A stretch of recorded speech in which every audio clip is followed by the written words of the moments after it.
पूरे संसार में किसी से भी हमारी दुश्मनी ना हो। अब ये सब कैसे होगा? तो बोले नंबर 1, निरंतर जो नाम जप करता हुआ मालिक से प्रार्थना करता रहता है। मालिक कौन? अपने इष्ट से, कि हे प्रभु मुझे ऐसी सामर्थ्य दो कि कोई भी विषय मुझे परास्त न कर पावे और पूरे संसार में मेरा किसी से भी द्वेष न हो। अद्वेष्टा सर्वभूतानाम, गीता जी भी कह रही, अद्वेष्टा सर्वभूतानाम, किसी भी भूत प्राणी के प्रति हमारा द्वेष दोष भाव ना हो।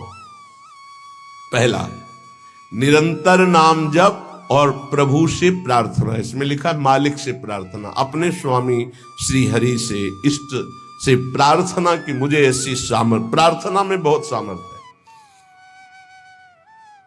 अरे बहुत सावधानी की जरूरत है। किसी के प्रति जरा सा भी दोष चिंतन, जो भजन जिनका एक तार चलता है, बड़ी बाधा खड़ी हो जाती है। श्री रूप गोस्वामी जी लीला चिंतन कर रहे हैं, उसमें दिखाई दिया कि प्रियाजू पुष्प चयन कर रहे, ये पुष्प तो लालजू गोदी में उठा लिए, प्रियाजू ऐसे पुष्प का गुच्छा ले रहे, एक हाथ से डाल पकड़े हुए। लालजू ने देखा कि सुरक्षित डाल पकड़े प्रियाजू नजदीक की छोटी कुंज में, तो छोड़ दिया, तो प्रियाजू ऐसे और लालजू आनंदित हो रहे हैं। तो पूज्य श्री रूप गोस्वामी को भी हंसी आ गई कि लालजू को ऐसा विनोद सूझा। इस समय अत्यंत सुकुमार प्रियाजू डरप रही हैं। फिर लालजू ने अपनी गोद में ले लिया, फिर उनका शमन हुआ। जिस समय वो हंस रहे थे उस समय एक संत जा रहे थे जो लंगड़ा के चलते थे, ऐसे ऐसे, और वो ऐसे अर्ध निमीलित नेत्रों में ऐसे हंस रहे थे। उनको दृष्टि गई कि अरे भगवान ने मुझे लंगड़ा बनाया है तो हंस रहे हैं। हम तो समझ रहे थे बहुत बड़े महापुरुष हैं और ये हमारी हंसी कर रहे हैं, ऐसा कैसे हो सकता है? हाँ ना, हमारा प्रारब्ध भोग है ना, हमारा पैर ऐसा है इसलिए हंसी का पात्र में। बड़े अंदर से दुखी हो गए, चले गए, लीला बंद हो गई उनकी। अब आप बताओ, उन्होंने सोचा नहीं, देखा नहीं, वो तो प्रिया प्रीतम को देख रहे थे। बड़े विकल हुए जब लीला बंद हो गई। तो फिर पूज्य श्री सनातन गोस्वामी से चर्चा की, क्योंकि दोनों महापुरुष की हमारी लीला बंद हो गई। उनका एक ही उपाय, वैष्णव अपराध बन गया। वो वैष्णव अपराध, किसी वैष्णव को अभद्र बोले या दुख पहुंचाए, ऐसा संभव ही नहीं। महाप्रभु चैतन्य देव की कृपा से ऐसा संभव ही नहीं है। कैसे ऐसे? उनका है तो वैष्णव अपराध। अब ये विचार हुआ कि कैसे जाना जाए कि किससे अपराध बना, कैसे जाना जाए? जब किया ही नहीं प्रकट में तो जाना कैसे जाए?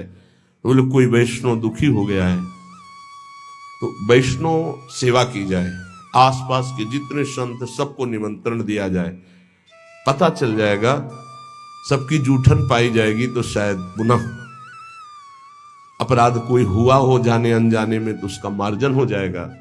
ऐसा हुआ। आसपास के सब संतों को निमंत्रण दिया गया, वैष्णव। जे ही उनके पास निमंत्रण गया तो नाराज होके बोले, पहले तो उपहास करके हंसी उड़ाते हैं, फिर निमंत्रण देते हैं, हमें नहीं जाना। तुरंत सूचना आई कि वो नाराज है। अरे तुरंत गए पूज्य श्री रूप गोस्वामी जी और कहा, प्रभु कब हमने आपका उपहास किया? तो कहा, आप प्रभु प्रभु आप कर रहे हो। उस दिन हम जा रहे थे और जैसे हमारा भगवान ने पैर ऐसा कर दिया तो झटका मार के चलते हैं, तो आप हंस रहे थे। तो उनका मुझे तो याद ही नहीं कि आप कब निकले और हम कब हंसे। तो उन्होंने समय बताया कि अमुक दिन और समय। अच्छा, तो उनका प्रभु ऐसे बतानी नहीं चाहिए, पर आप नाराज हैं इसलिए बता रहा हूं। प्रभु उस समय हम लीला देख रहे थे, प्रियाजू पुष्प चयन करने की, तो लालजू गोद में उठा के वो पूरी घटना बताई और कहा, अगर ऐसा भाव में हम हंस रहे तो आप उसी समय निकल रहे होंगे, आपको ऐसा लगा तो प्रभु आपके लिए नहीं था, आप क्षमा कीजिए। वो तो प्रियालाल तो चरणों में गिरे जो दूसरे वैष्णव थे और कहा, अरे आप जैसे महापुरुषों के प्रति हमारा दोष भाव बन गया, क्षमा करो। वो राज तत्काल लीला प्रारंभ हो गई, तत्काल। अब आप विचार करो, जब दोष नहीं है वैष्णव दुखी हो गए तो लीला रुक गई। फिर अगर केवल स्वीकृति की हाँ ये गलत है, वो गलत कर रहे तो भी हाँ गलत है, नहीं, और भगवान की लीला भगवान जाने। नहीं, आप बताओ कि ये गलत है कि सही, नहीं तो हम कोई जज है क्या? जिनके सहारे हम चल रहे हैं उनके सहारे वो चल रहे हैं, उनसे पूछो जाके, चल जाओ राधा राधा राधा। कभी किसी का फाइनल करने के नहीं, तस्मात् शास्त्रम तो तुम्हारा। ये बहुत सूक्ष्म विषय है, इसलिए वर्णन किया, बहुत सूक्ष्म विषय है, बहुत सावधान।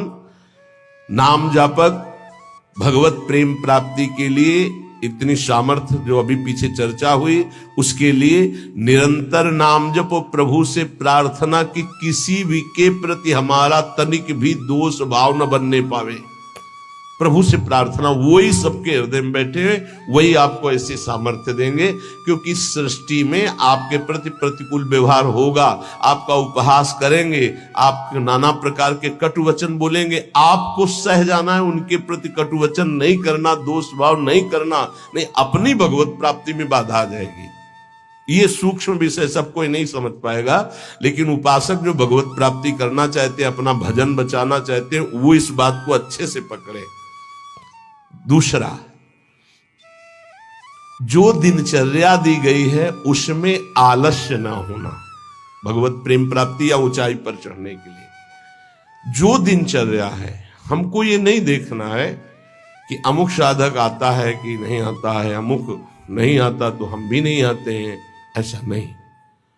अमुक की त्रुटि है, उसका सुधार करना चाहे तो कर सकता है, लेकिन आप सुधरे हुए हो तो आपको अच्छे आचरणों का अनुकरण करना है। आपको ऐसे आचरण नहीं करने हैं जिनसे हमारी दिनचर्या बाधित हो जाए। एक चीज और ध्यान रखना है, इसको बहुत विस्तृत रूप से समझा इसलिए रहे कि एक दिनचर्या है जिसके पास सेवा नहीं, गुरु सेवा, और एक दिनचर्या है जो गुरुजनों की सेवा में रहते हैं, उनसे हो सकता है जो भागवतिक दिनचर्या का आदेश दिया गया है वो ना हो, तो उनको असंतुष्ट नहीं होना, क्योंकि वो गुरु सेवा में है। सारी दिनचर्या का फल जो है वो गुरु प्रसन्नता है। तो अगर वो गुरु सेवा में, जैसे हमारी श्री जी की भोग सेवा में है, अब प्रातः बाल भोग से लेकर के शयन तक कितने भोग श्री जी को लगते हैं, अब उनमें उनको हो कि हमारी दिनचर्या तो नहीं। अब जैसे जो और हैं सेवा में है, बहुत से, कोई किसी सेवा में, कोई किसी सेवा में, अब उनकी दिनचर्या वो माला लेके नहीं बैठेंगे। थोड़ी थोड़ी देर में जो दिनचर्याएं हैं, जो सेवाएं हैं, तो उनको इस बात का पश्चाताप नहीं करना कि मेरी दिनचर्या नहीं चल रही। वो तुम्हारी दिनचर्या गुरु प्रसन्नता के अंतर्गत है, उसमें नहीं सोच, और ये नहीं सोचना कि अब हम सेवा कर रहे हैं तो हमारा वो भजन तो हो नहीं रहा जो दूसरे माला से कर रहे हैं, तो पता नहीं मेरी गति क्या होगी। ये नहीं सोच। गुरु सेवा का एक प्रताप है, ये भी ध्यान रखना। जैसे मान लो कोई शरीर के वस्त्र धो रहा है, कोई ऐसी सेवाएं कर रहा है, वो नाना प्रकार की सेवाएं हैं जिनमें उनको समय ही नहीं मिल रहा कि वो बैठ करके पद गायन करे, वो 11 माला 41 माला वो संख्या पूरी करे। अच्छा, सेवाओं में लगा है तो उसका मन लगा है, अब उसका मन कहाँ लगा है? ये वस्त्र गुरु जी का है, ये गुरु जी के लिए जल है, ये उसका चिंतन हो रहा। ध्यान मूलम गुरु मूर्ति, पूजा मूलम गुरु पदम, मंत्र मूलम गुरु वाक्य, मोक्ष मूलम गुरु कृपा। क्योंकि कई साधक ऐसे हैं जो फिर उनको पश्चाताप होगा कि दिनचर्या में बाधा पड़ रही हमारी, तो दिनचर्या की चर्चा हुई थी। नहीं, जिनको सेवा मिली हुई है उन, एक बार भगवान शंकराचार्य जी से कई शिष्यों ने कहा कि एक ये ब्रह्म सूत्र है, इसकी व्याख्या सुनना चाहते हैं। तो उनकी शरीर सेवा में स्नान के बाद जो वस्त्र लंगोटी आदि प्रक्षालन करना है, वो त्रोटकाचार्य जी रहते थे। तो उन्होंने कहा त्रोटक को आ जाने दी। तो उन्होंने कहा प्रभु वो तो कभी व्याकरण नहीं पढ़े, कभी शास्त्र, जब गायन स्वाध्याय होता है तो कभी बैठते नहीं हो, तो शरीर सेवा में ही लगे रहते। मतलब ज्ञान की चर्चा थी ना, तो शरीर को, गुरु के शरीर को वो साधारण शरीर समझ रहे थे। उनका अच्छा ऐसी बात है, आ जाने दो उसको। जब आ गए तो बोले खड़े हो, इस ब्रह्म सूत्र की व्याख्या करके बताओ। तो जो पढ़ने लिखने से नहीं आता, गुरु कृपा से आता है। तत्काल संस्कृत का प्रादुर्भाव हुआ और वैदिक सिद्धांतों का प्रवचन, सब दंग रह गए। तो उनका गुरु की लंगोटी ढोने वाले को साधारण समझते हो क्या? साधारण नहीं होता गुरु की लंगोटी धोने वाला, वस्त्र धोने वाला। असाधारण कृपा से सौभाग्य मिलता है, असाधारण कृपा से। तो जिनकी जो दिनचर्या ऐसी है कि उनको फुर्सत ही नहीं है, तो उनको कभी नहीं सोचना कि इतने बजे इतने बजे इतने, उनकी दिनचर्या है। तो ये चीजें ध्यान रखना है उपासक को। प्रमाद में हमें दिनचर्या में बाधा नहीं पहुंचानी, प्रमाद युक्त हमारी दिनचर्या नहीं होनी चाहिए। यदि गुरु सेवा, इष्ट सेवा में हमारी जो गुरु की अन्य साधकों के प्रति बताई हुई दिनचर्या उसमें बाधा पड़ती है, तो वो बाधा नहीं मानी जाएगी आपकी। दूसरा जो अभी वर्णन किया, गुरु प्रदत्त दिनचर्या में बाधा नहीं होनी चाहिए। बहुत बड़ी चीज है गुरु प्रदत्त दिनचर्या, बहुत बड़ी वस्तु है, बहुत बड़ी वस्तु। गुरु सेवा मिल गई तो लाडली जो अधीन हो गई पक्का। तीसरा, कुसंग से दूर रहना, ये बहुत जरूरी है, बहुत जरूरी है। रावण लंका में रहता था, लंका समुद्र के किनारे थी, समुद्र निर्दोष था, पर ऐसे दोषी का संग समीपता होने के कारण समुद्र को बांध लिया गया, समुद्र बांधा गया। जिसकी मर्यादा अपार है उसे मर्यादा पुरुषोत्तम ने बांध दिया। किस लिए बांधा गया था? क्योंकि रावण का पड़ोसी था, रावण का पड़ोसी होने के कारण समुद्र को बांध दिया गया। जो रही मुत्तम प्रकृति का कर सकत कुसंग, चंदन विष व्यापत ने लपटे रहत भुजंग। अच्छा, जब कोई गलत करता है तो वो चार से थोड़ी कहता है कि मैं गलत करता हूं, नहीं, वो सही और कुबुद्धि को वो ही सही दिखाई देता है, गलत सही दिखाई देता है और वो परमार्थ से भ्रष्ट हो जाता है। इसलिए कुसंग से बहुत दूर रहना चाहिए। सत्संग और कुसंग का कैसे पहचान करोगे कि हमारा कुसंग हो रहा है, हमारा सत्संग हो रहा है या कुसंग हो रहा है, कैसे पहचान करोगे? तो संतों ने कहा है, जाके संग कुमति मति उपजय करत भजन में भंग, जिससे देह भाव पुष्ट होने लगे, भगवत भाव नष्ट होने लगे, वैराग्य भाव नष्ट होने लगे, राग पुष्ट होने लगे, भजन छूटने लगे, संसार अच्छा लगने लगे, नाम छूटने लगे और ध्यान अच्छा लगने लगे, गुरु से अश्रद्धा हो जाए, भक्ति से अश्रद्धा हो जाए, ये कुसंग का फल होता है। अच्छा, कुसंग का फल जब आपके ऊपर चढ़ेगा तो आपको नहीं लगेगा मैं कुसंग कर रहा हूं, नहीं तो ठीक हो जाओगे। सामने से महापुरुषों को लगेगा कुसंग कर रहा है, और वो जब कहते हैं तो उनको चिड़चिड़ाहट होती, मैं कहां कुसंग कर रहा हूं। नहीं नहीं, क्योंकि कुमति कभी स्वीकार नहीं करती कि मैं कुमति हूं, अगर स्वीकार कर ले तो सुमति आ जाए। कुसंग से बचना चाहिए। पहला है निरंतर नाम जप करते हुए भगवान से प्रार्थना करना कि कभी किसी के प्रति हमारा दोष दर्शन न हो, शत्रुता का भाव न हो। दूसरा, गुरु प्रदत्त दिनचर्या का पालन करना, आलस्य बिल्कुल ना आने देना। तीसरा, कुसंग से बचना। और चौथा, उन ग्रंथों से, उन प्रवचनों से, उन किस्से कहानियों से, उन चित्रों से बचना चाहिए जिनसे हमारा भगवत भाव नष्ट होता है। जैसे कल एक प्रसंग में प्रश्नकर्ता कह रहे थे कि हमको उपदेश मिला है कहीं से, बस श्वासों के आने जाने पर ध्यान दो, बस इसी से परम पद मिल जाए। यार, श्वासें तो वैसे ही चल रही हैं, आने जाने के ध्यान का मतलब क्या रहा? श्वासों के आने जाने का ध्यान दो कि खाली तो नहीं जा रहे हैं। हर में राधा वल्लभ सी हरिवंश, राधा राधा राधा।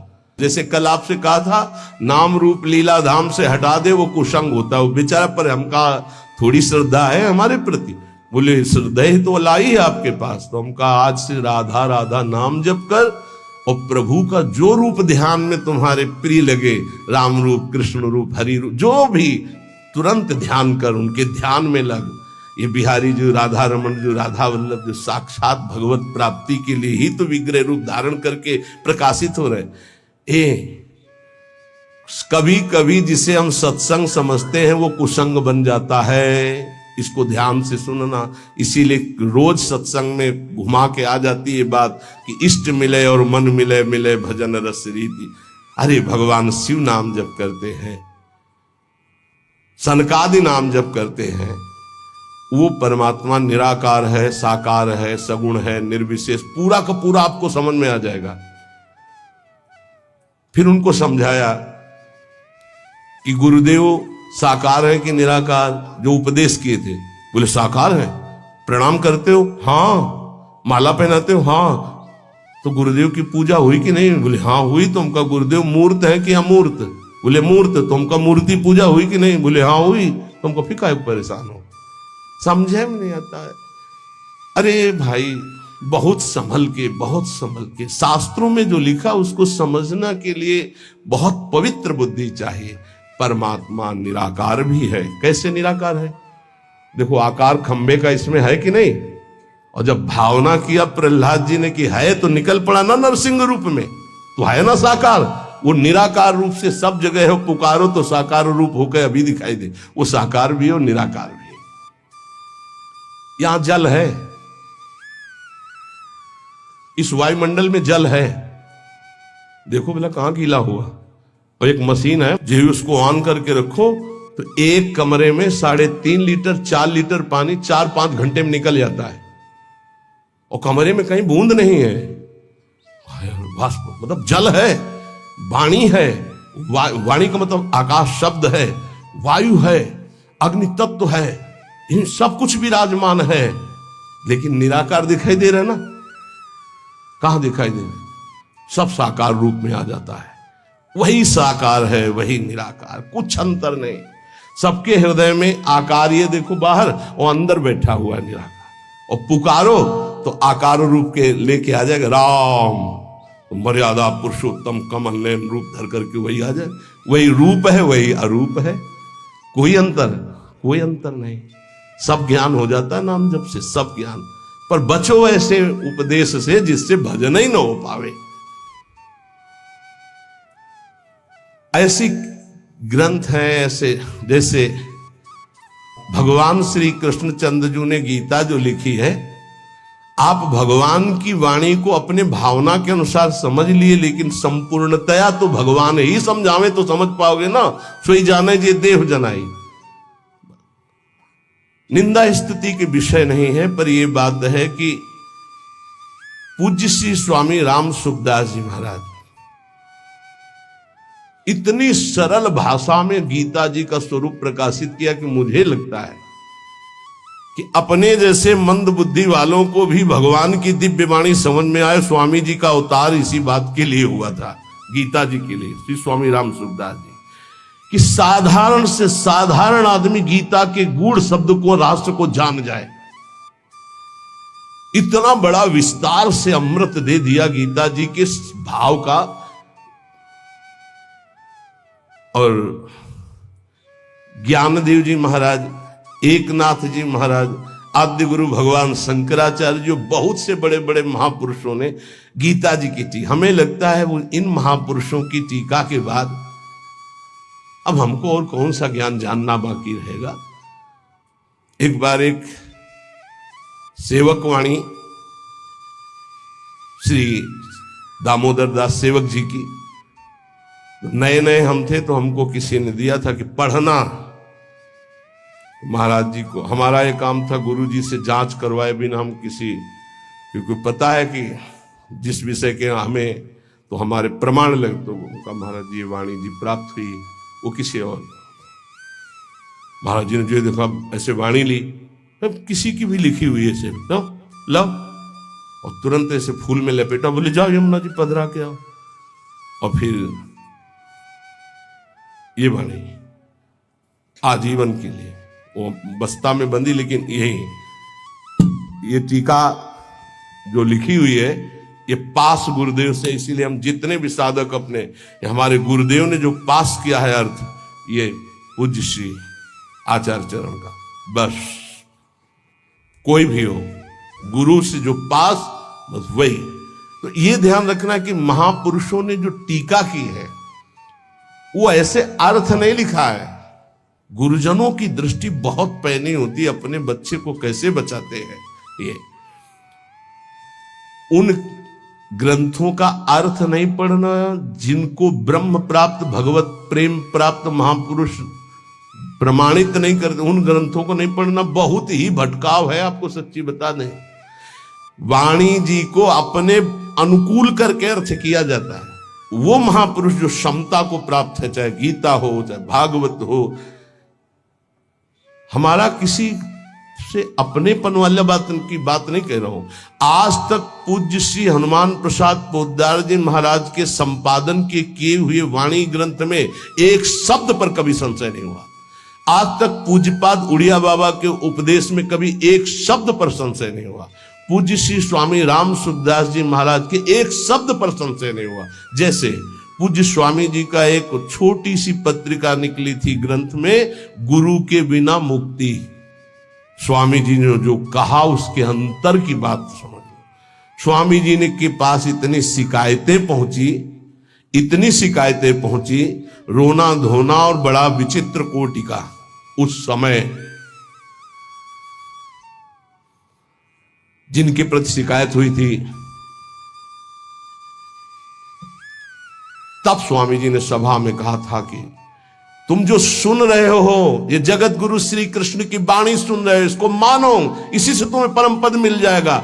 ऐसे बनाने की जरूरत नहीं है जहां ऐसी शिकायतें आ रही। स्वामी जी किस लक्ष्य को लेकर बोले थे? स्वामी जी किसी संप्रदायवाद को नहीं काटे, स्वामी जी किसी गुरु परंपरा को नहीं काटे। स्वामी जी के शब्द थे उस बनावटीपन के लिए, जो बनावटीपन से ठगा जा रहा है, लोगों के जो चित्तों की श्रद्धाओं का मर्दन किया जा रहा था। जब स्वामी जी के पास शिकायतें पहुंची, तब स्वामी जी ने वो बात कही कि ये जगत गुरु की वाणी है गीता जी, इसको सुनो, स्वीकार करो, जाओ, परम कल्याण ना हो जाए तो बताना, गुरु के बिना मुक्ति। गुरु बनाने की जरूरत नहीं, वचन सुनो, मानो और जाओ। कोई एक शब्द में उसको घसीटो मत इधर उधर, सीधे जिस प्रसंग से महापुरुष बोले उस बात को समझना है।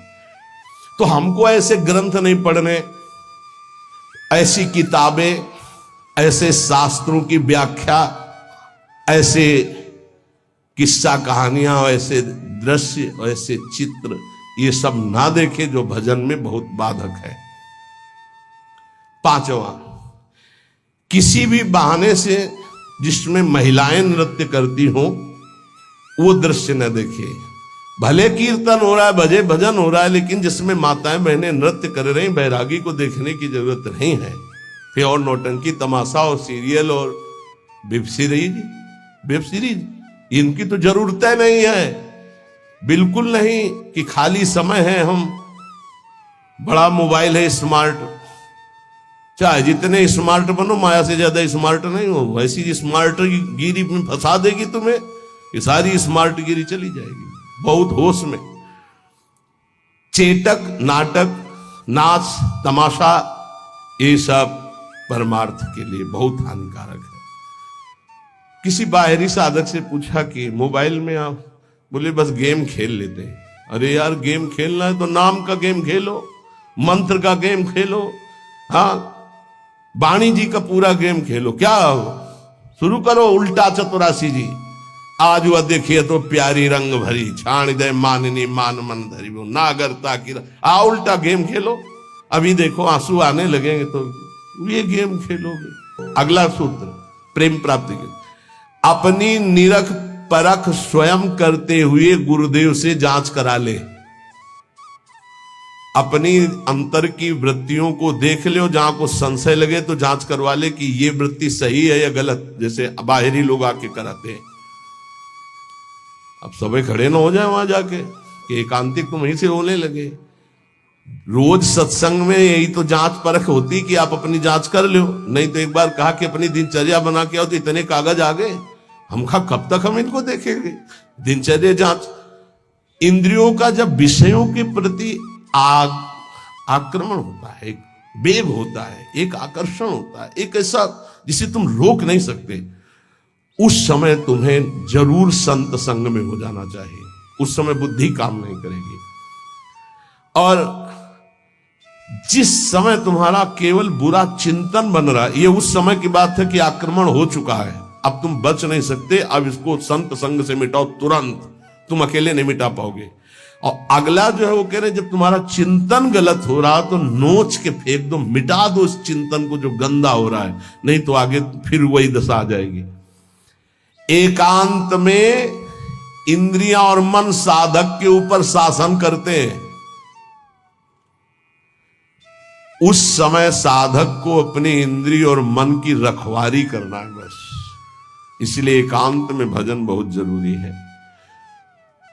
10वां, जैसे परीक्षार्थी परीक्षा की तैयारी करता है, ऐसे परमार्थी द्वंद्वों की तैयारी कर ले। मान अपमान, निंदा स्तुति, लाभ हानि, सुख दुख, ये आने वाले हैं, तुम्हें समान रहना है। तैयारी करो परीक्षा की। और ये परीक्षा जब होती तब आप समझ नहीं पाते कि आपकी परीक्षा हो रही है, और समझने नहीं दिया जाएगा परीक्षा हो रही। कम से कम परीक्षा में तो बताया जाता है कि कल से पेपर शुरू है, सावधान, तैयारी कर लियो। अपने यहां परीक्षा बताई ही नहीं जाती, बाहर निकले से शुरू हो गई परीक्षा।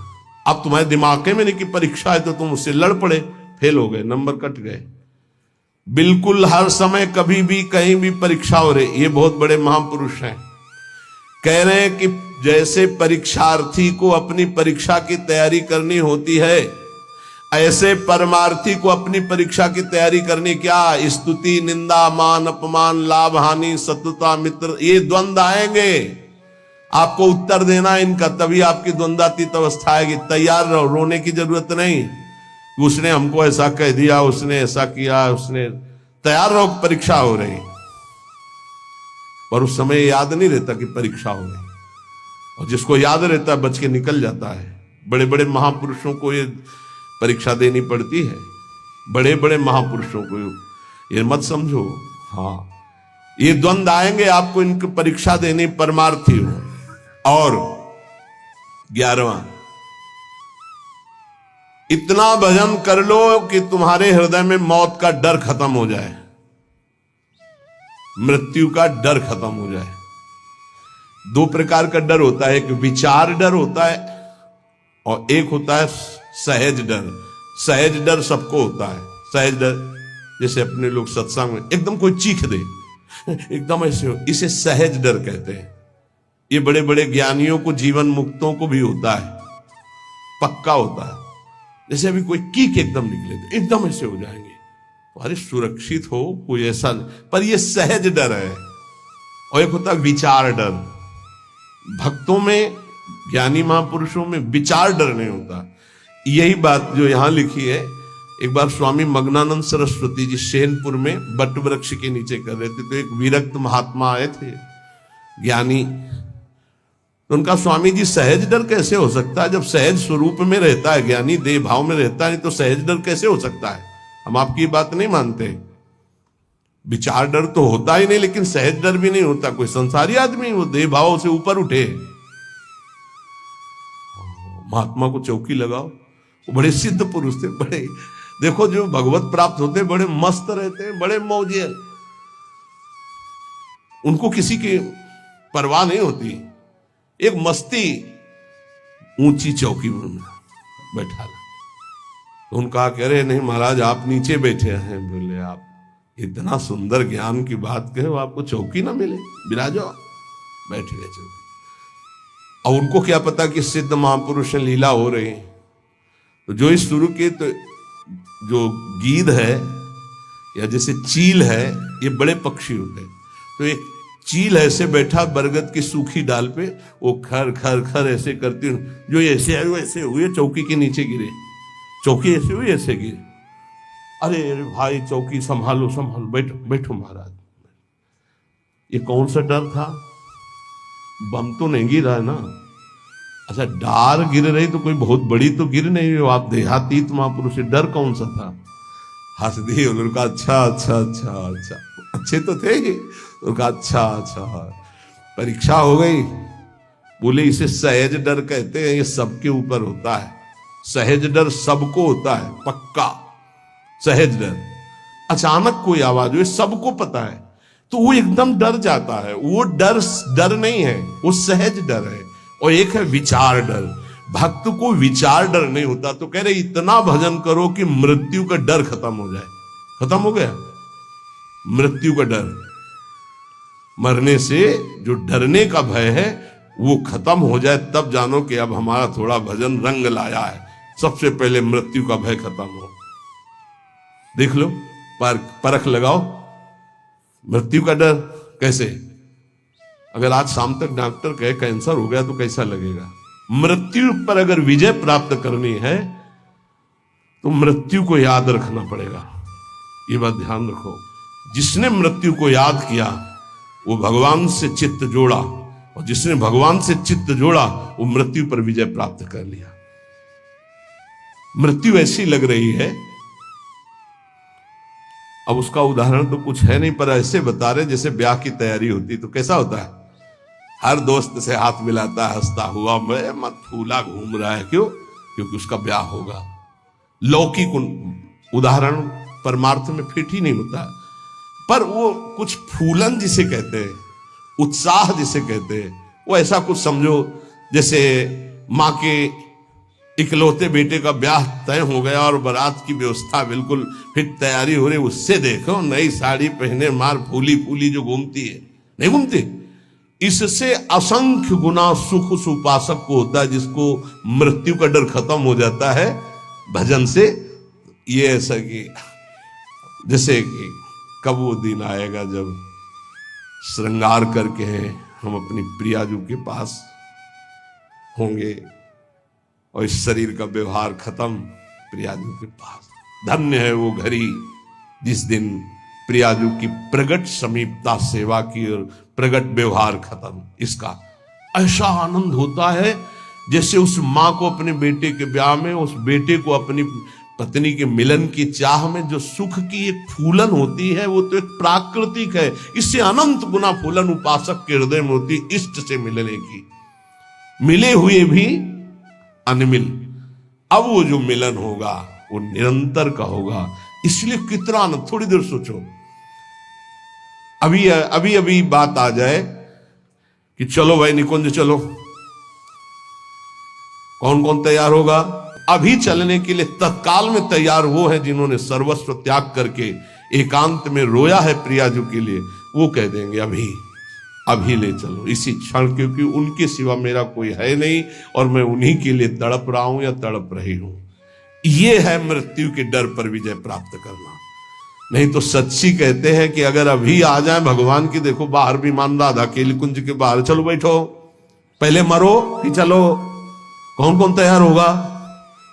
तो बहुत कम तैयार होंगे। असलियत में मृत्यु का डर खत्म हो जाए। देखो हाथ जिसने उठाया हिम्मत से उठाया है और देख लेला। अगर अब डरे तो कच्चे रहोगे, नहीं सच्चे हैं श्री जी के लिए। मुझे श्री जी चाहिए, ये शरीर तो छूटना ही आज नहीं तो कल छूटेगा प्यारे, श्री जी के लिए पक्का। और जिसने हाथ उठाया है बस हिम्मत रखना, चलोगे साथ ही। देखो एक प्रेमानंद ऐसे यहां सोफा में बैठा है और एक प्रेमानंद तुम्हारे दिमाग में बैठा है। देख लो, तुम्हारे दिमाग वाला प्रेमानंद तभी मुक्त होगा जब तुमको मुक्त कर देगा। ये बात पकड़ लेना। एक प्रेमानंद ये बैठा है जो तुमको सोफा में दिखाई दे रहा है, और एक प्रेमानंद तुम्हारे हृदय में, तुम्हारे दिमाग में बैठा है, जिसकी बात पर आप चल रहे हो। वो तभी मुक्त होगा जब तुमको मुक्त कर देगा। ये बात ध्यान रखना। सच्चा गुरु कभी अपने को मुक्त नहीं होने देगा जब तक तुम्हें मुक्त नहीं होने देगा। गुरु बंदी बन जाता है शिष्य के हृदय में जब शिष्य को भगवत प्राप्ति करा देता है, तब वो मुक्त होता है। ये गुरु बनना कोई खिलवाड़ नहीं है, गुरु प्रताप से गुरु का। ये जो तुम्हारे हृदय में प्रेमानंद बैठा है, देखो है कि नहीं, तुम्हारे दिमाग में जो है, तुम्हारे हृदय में, वो तुम्हें जीवन मुक्त करने के लिए बंदी बन गया तुम्हारे हृदय में। वो तभी मुक्त होगा जब तुम्हें मुक्त कर देगा। तो जितनी जल्दी तुम मुक्त होगे उतनी जल्दी वो मुक्त होगा। वो गुरु मोक्ष स्वीकार नहीं करता, पहले शिष्य का। कौन सा गुरु? ध्यान रखना, जो तुम्हारे हृदय में बैठा हुआ। ये हम जानते हो किसकी बात कर रहे हैं? श्री ज्ञानदेव जी की, श्री एकनाथ जी की। इन बड़े बड़े महापुरुषों के वचनों में जब स्वाध्याय पूर्व में किया था तभी पकड़ा था कि गुरुदेव शिष्य के हृदय में